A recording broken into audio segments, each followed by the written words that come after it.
I'll call it one of the reasons to appreciate our island lifestyle, being able to get fresh local produce year-round. The Esquimalt Farmers Market is launching its Popup Winter Market Series this afternoon.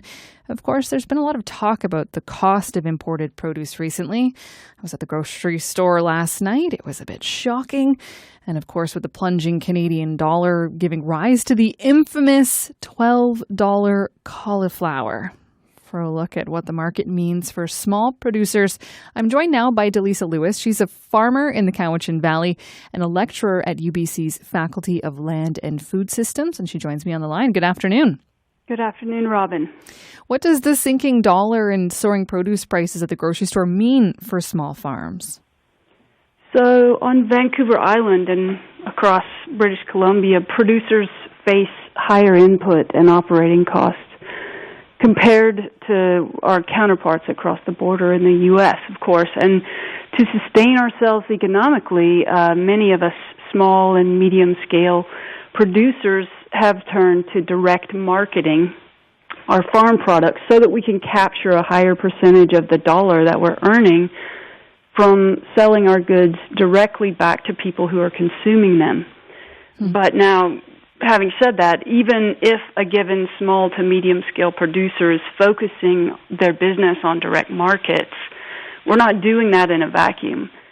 What I mean is those prices on the grocery shelf, they're still a really important reference point, even for the most diehard farmers market customer. And so as those grocery store prices increase, the opportunity for producers to get our pricing more closely aligned with our real cost of production, this also increases. So that's what I believe is the key to this opportunity here. So this is a time for local producers, for smaller producers to sort of bump up their reserves, essentially.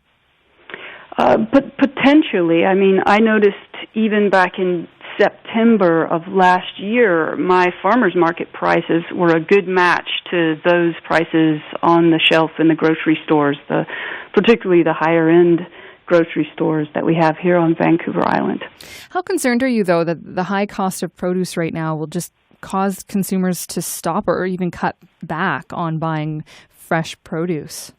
I'd say that is probably the main potential downside to this opportunity, that some consumers, some food buyers will be making tough choices with respect to buying those fresh fruits and vegetables that are healthy for them.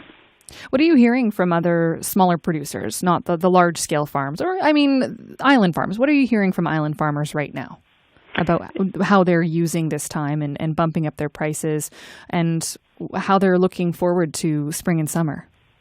Well, I would say that for those growers who are engaging in season extension and food preservation and processing, they're in a peak moment of opportunity to capture those higher prices.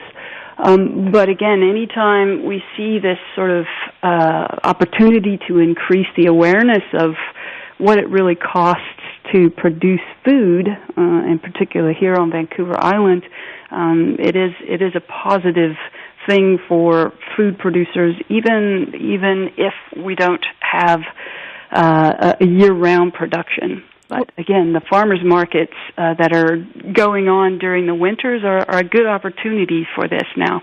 What do you think needs to happen, though, at a policy level to sort of help ease this kind of wild food price fluctuations that we're seeing?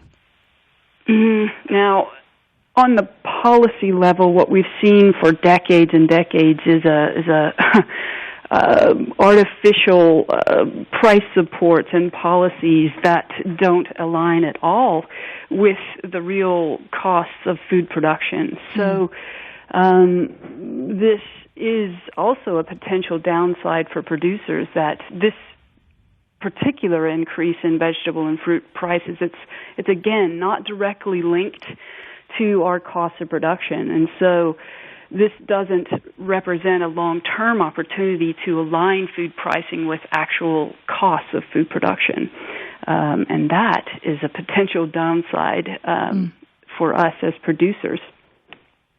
In what other ways do you want to see farmers supported? and yes, community turning and supporting local farmers, but what other ways could we help local producers continue to produce?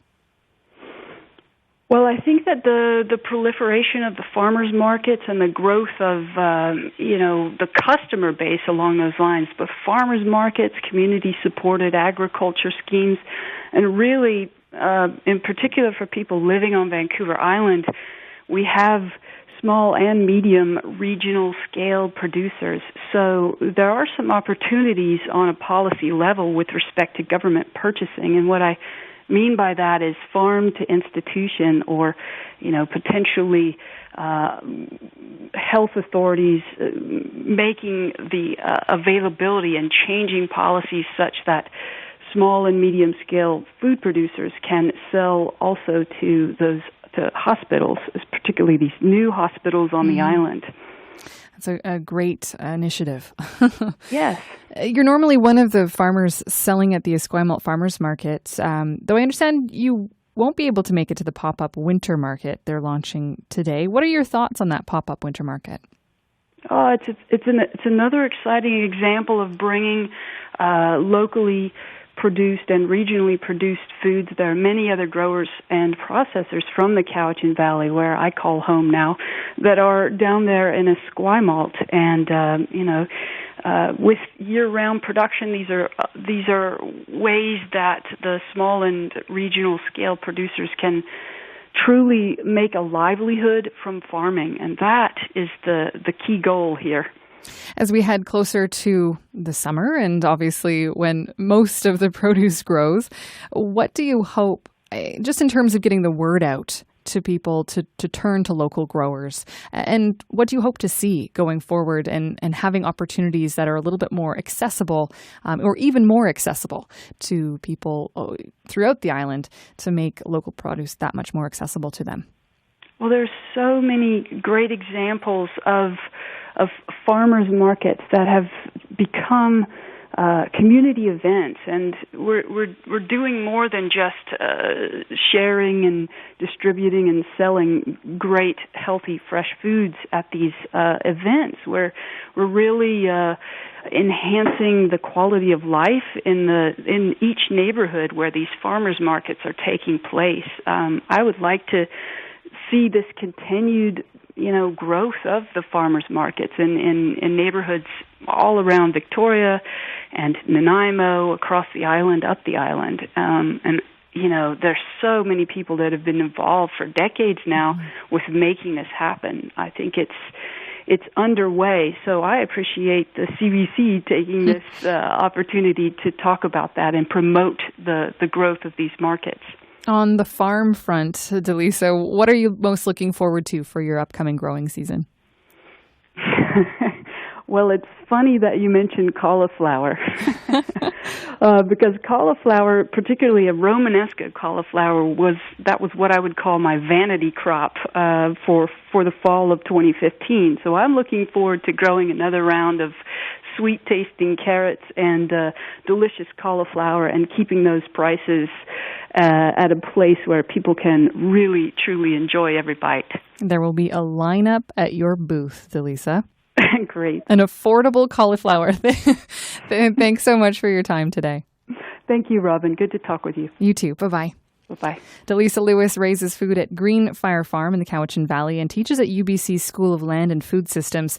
The Esquimalt Farmers Market Winter Pop-Up Market series launches today. You can find it indoors on a day like today at the Esquimalt Rec Center. That starts at 4:30 and runs until 7:30.